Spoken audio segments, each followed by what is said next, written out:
Need help from a human at TurboTax? Knowing where to look gets you the right support, fast.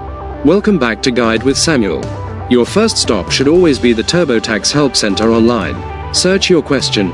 You'll often find a detailed article or video that solves it instantly.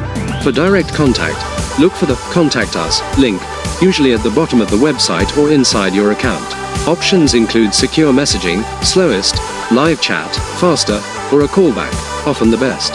Phone numbers differ for paid versus free customers. My crucial pro tip: have your information ready before you call. If you do get on the phone, have your TurboTax account email, your primary taxpayer's social security number, and a detailed description of your issue ready. This saves everyone time and gets you a solution faster. Navigate support like a pro and get back to finishing your taxes. What's been your experience with TurboTax customer service? Good, bad, or mixed?